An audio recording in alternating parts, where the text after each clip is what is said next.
À la fin de cet épisode, tu auras toutes les clés pour appartenir à ces tout petits 10% de personnes qui pourront se féliciter d'encercler en vert les résolutions qu'elles se sont fixées cette année. Je te rassure encore, oui, on est déjà un peu avancé dans l'année. Mais dis-toi que la grande majorité des gens qui ont établi leurs résolutions sur un coin de table ne se rappellent même pas ou même plus des leurs. Il y a 2 semaines, ou peut-être 30 minutes si tu viens de découvrir mon podcast et que tu le dévores, on avait les mains pleines de ciment pour faire le bilan de l'année passée.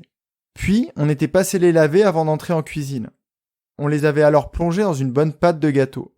Cette semaine, dans moins de 15 minutes, et tout ça avec les mains propres, tu auras vérifié que tes résolutions sont celles qui te feront avancer cette année. Je te préviens, cet épisode durera le temps qu'il devra. Et peut-être que cette semaine, je ne recevrai plus de messages de Kevin me disant que c'était trop court. Bienvenue à toi, tu es sur le podcast Dépasse-toi. Je suis Sylvain Viens et je partage avec toi tous les sujets qui m'ont permis et qui te permettront d'atteindre une vie riche, épanouie et pleine de sens. Si tu veux profiter de chaque épisode dès qu'il sort le mardi, je te conseille de t'abonner via ton lecteur de podcast. Et surtout, tu peux le partager aux personnes à qui tu tiens et qui pourraient aussi en bénéficier. Et pour aller encore plus loin avec moi, tu peux te rendre sur mon site sylvainviens.com et t'inscrire à la newsletter. Aujourd'hui, tu as donc devant toi une liste de résolutions fixées la semaine dernière. Par exemple, le désir d'en apprendre plus sur la méditation pour aspirer à une vie pleinement consciente. L'apprentissage, c'est un levier indispensable de la croissance et du bonheur. Un autre exemple, l'envie d'avoir une alimentation saine et ne plus abîmer ton foie à chaque sortie. Le besoin d'avoir une routine de coucher pour ne plus te réveiller dans le coltard tous les matins. Et peut-être, une dernière pour la route, avoir une activité sportive régulière, d'au moins 2 heures. Bien plus précise déjà que faire du sport, mais pas encore suffisamment. On va voir ça dans la suite de cet épisode. On va donc reprendre chacune de tes résolutions aujourd'hui et on va les cribler de questions. Peut-être même que ces questions vont te permettre encore une fois de les améliorer. Seulement après, on en définira des actions à mettre en place. Et là, tu pourras te rendre compte que le travail préliminaire des épisodes précédents va encore nous servir. La première étape est donc de répondre à une grande série de questions. Si jamais tu n'arrives pas à répondre, il faut que tu revoies la résolution. On ne change pas forcément de recette, mais quelquefois c'est juste une formulation ou une précision à apporter. Un mot de plus ou un mot de moins. Quelquefois c'est juste rajouter un chiffre pour préciser l'objectif ou la résolution. Comme dans l'exemple sportif que je viens de te citer. Allez, on commence tout de suite. Tu verras quoi, quand la résolution sera atteinte. Ou peut-être que ce sera le verbe entendre ou sentir en fonction de ta résolution. Si comme moi tu vas apprendre à chanter, peut-être que c'est quelque chose que tu entendras. Petit papa. Des applaudissements par exemple. Je rigole, mais tu l'avais compris. Ce n'est pas ma résolution. Mais comment on peut faire mieux ? L'envie d'avoir une alimentation saine pourrait se visualiser de la manière suivante. Je verrais un frigo rempli d'aliments de qualité. Plus aucun plat cuisiné. Plus de mayo, plus de ketchup. Mon armoire à craquage sera complètement vide et ma corbeille de fruits sera pleine à déborder. Si c'est mettre en place une routine de coucher, là tu ne verras rien, ou peut-être moins de cernes le matin devant le miroir. Mais en revanche tu ressentiras beaucoup de choses. Un corps par exemple bien plus en forme quand tu te lèveras le matin. L'idée est qu'il est primordial de se représenter le résultat, sinon il est impossible de l'atteindre. Si je te dis, on est dans une salle de sport, va me chercher ce truc rond. Le ballon ? Oui, c'est ça. Quelle couleur ? Orange. Basket ou rugby ? Basket. Là, c'est bon. Plus les éléments sont précis, plus il est simple de trouver ou d'atteindre ton but. Ou d'atteindre ta résolution. On peut poser d'autres questions pour préciser les choses. Ça serait où ? Si on reprend la résolution de partir en Afrique, dans quel pays ? Dans quelle ville ? À quel endroit ? Et tu serais accompagné ? Plus on a une image claire de la résolution, plus les chances de l'atteindre sont importantes. La deuxième question que tu peux te poser, qui contrôle cette résolution ? Ici, je veux juste m'assurer que personne n'a rajouté d'ingrédients dans ton gâteau. Tu dois être le maître absolu de tes résolutions. C'est toi qui décides, c'est toi qui vas les atteindre. C'est déjà suffisamment compliqué d'y arriver, alors si ce ne sont pas les tiennes, les vraies tiennes, tu peux tout de suite jeter l'éponge ou retourner faire un tour en cuisine. Ok, est-ce que ça dépend uniquement de toi ? Encore une fois, si le résultat est soumis à la chance ou à une variable complètement inconnue. Complètement dans le sens où elle est en dehors de ta zone de responsabilité. Ça va être compliqué. Par exemple, si ta résolution c'est de perdre 10 kilos, ça pourrait paraître précis, peut-être que tu vas remplacer la graisse ou la cellulite que tu vas perdre par du muscle. Et donc tu ne perdras pas de poids. Ce qui fait que ta résolution, tu vas difficilement l'atteindre. Et pourtant, tu auras fait le nécessaire. Si tu ne suis pas mes conseils et que tu considères que gagner 10K € de plus à l'année sera une bonne résolution, et que ton boss ne tient pas compte de tes résultats, ça va être très compliqué.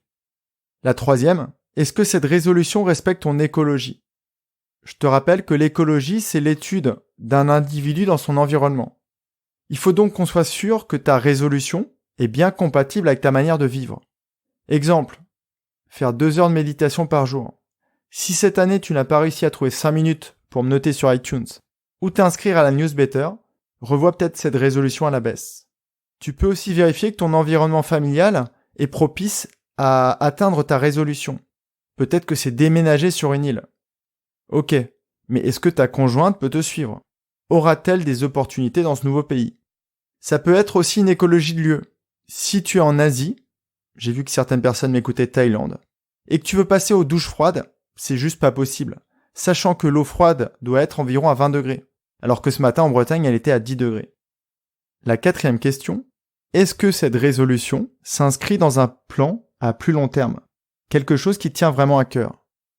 Par exemple, si on reprend l'exemple de l'alimentation plus saine, peut-être que malheureusement dans ta famille, beaucoup de personnes âgées souffrent de diabète, de problèmes vasculaires ou de surpoids. Et donc tu anticipes. Et là, ta résolution a une importance majeure et tu vas tout faire pour y arriver. Plus cette résolution s'inscrit dans un projet fort, en phase avec tes valeurs, plus elle a de chances d'être atteinte. La cinquième question, est-ce réaliste ? Réalisable. La distinction est très importante et pas si fine que ça. Réaliste, d'un côté c'est possible. Donc humainement, l'homme, avec un grand H, a les capacités de courir. Par exemple, un semi-marathon en 2 heures. Oui. Est-ce réalisable pour toi ? Tu n'as jamais couru aujourd'hui ? Est-ce faisable d'atteindre cette distance en 10 mois ? Ça va être à toi de juger. Encore une fois, tu peux revoir la résolution à la baisse, sans aller trop bas pour que ça te mette quand même un certain challenge. La sixième question, as-tu toutes les ressources pour y arriver ? Non. Ok, tu dois acheter une formation sur la méditation, peut-être la mienne. Non, je dois apprendre à nager, mais personne dans mon entourage peut m'apprendre. Donc on a un prérequis, c'est de prendre des cours de natation. Ou au contraire, oui, j'ai tout sous la main, et c'est génial, super, t'as plus qu'à te lancer. Tu as répondu à des questions qui te permettent d'être sûr du goût de ton gâteau, ou de la résistance de ta construction, si on reprend l'exemple de la première semaine. Maintenant, dernière étape, je fais quoi ? Là, c'est toi qui réfléchis à la question, et comment on fait ça ? Tout simplement, tu peux reprendre les résolutions, une par une, tu traces un beau cercle sur les feuilles, tu les mets au centre. Tu tires des traits de chacune de ces résolutions pour y ajouter des actions. Par exemple, faire 2 heures de sport par semaine. Comment je peux faire 2 heures de sport par semaine ? C'est la question que tu peux te poser. C'est tout simplement définir un créneau, choisir ton sport, acheter le matériel, et enfin mettre en place un environnement qui te permette de ne sécher aucune séance. Ou d'essayer d'aménager ton planning professionnel pour sortir plus tôt le jour où tu auras décidé de faire du sport. Je veux manger sainement. Par quoi ça peut passer ? Tout simplement, ou plutôt tout difficilement, ne plus répondre aux sollicitations fast-food de mes collègues. Éviter le coin cafette où se trouve le distributeur. Ou encore, un grand conseil, évite de faire les courses le ventre vide. Tu es perdu. Tu n'arrives pas à répondre à ces questions. Demande autour de toi. Demande à quelqu'un qui aurait déjà atteint cette résolution. Quelqu'un, par exemple, que tu as vu devenir zen, qui ne s'énerve plus, qui est totalement sans stress. Peut-être qu'il ou elle fait de la méditation. Tu peux aussi te mettre une pression positive. On en avait déjà parlé dans un précédent épisode. L'idée, c'est d'annoncer haut et fort ton objectif. Par exemple, annoncer dans ton bureau, haut et fort, « En fin d'année, je serai votre référente alimentation. » Et là, ne t'inquiète pas, tes chers voisins ou voisines de bureau vont te rappeler très facilement à l'ordre dès que tu sortiras un Mars ou une boîte de Smarties. Essaye aussi, par exemple, de mettre en place des indicateurs. On commence au plus tôt, dès fin janvier. Je cours le semi en 2 heures. En avril, ce sera 1h50 par exemple. En février, je ferai 10 minutes de méditation. Découpe cette résolution en petits pas. La méthode qui te permettra de ne pas être effrayé. Si tu imagines une montagne en face de toi, ça va être compliqué de l'escalader. Par contre, si tu imagines des petits sommets, ce sera plus simple. Félicite-toi et célèbre tous les petits avancements. Par exemple, en juin, achète-toi un beau futon pour être mieux assis lors de tes méditations. Essaye de mettre en place des habitudes. Car comme je te l'ai déjà dit, seule la volonté ou la motivation ne sont pas suffisantes pour remplir des résolutions. Il y a des jours, voire des semaines sans, mais pourtant, tu continues de te laver les dents. Parce que c'est une habitude. On abordera ce point dans un autre épisode. Entre nous, déjà bravo de m'avoir entendu. J'espère de m'avoir écouté. Tu as agi. Et si jamais là, tu es en train de lever les yeux au ciel, ne t'en veux pas. Ton cerveau a commencé à travailler. En revanche, ce que tu peux faire, c'est de reprendre les 3 épisodes, les réécouter, peut-être même avec des personnes que tu sais qui ont envie de changer et qui n'ont pas encore défini leur résolution, ou qui ne trouvent pas forcément les bonnes sources d'informations. Tu sors ton cahier, tu prends ton plus beau stylo. Une autre idée, autrement, c'est par exemple de se trouver un partenaire de résolution. Quelqu'un avec qui tu pourras prendre un café et avec qui tu pourras échanger tes astuces et ton avancement sur les résolutions. Tu fais tout pour avancer, ça c'est génial. Si tu es inscrit à la newsletter, je reviens vers toi jeudi pour te donner encore quelques conseils très précieux. En attendant, je ne sais pas si mon énergie s'entend, je vibre. Et c'est grâce à toi, qui m'écoute, mais aussi à des personnes comme Stéphanie, qui par exemple ce matin m'a envoyé une grosse dose d'énergie avec ce petit message. Merci beaucoup pour ce que tu fais, c'est très inspirant. Et je vois 2020 en rose, en partie grâce à tes petits rappels et tes podcasts. Cœur, cœur, cœur. Si jamais comme Stéphanie tu veux m'aider ou me remercier, fais comme elle et partage mes épisodes. Et envoie-moi un petit message, ça me fait toujours très plaisir. Et quand je parle de plaisir, ressenti, ce n'est pas mon ego qui parle, c'est bien le petit Sylvain, qui depuis tout jeune, depuis l'école, voulait aider et accompagner tous ceux qu'il croisait. Ça c'est moi.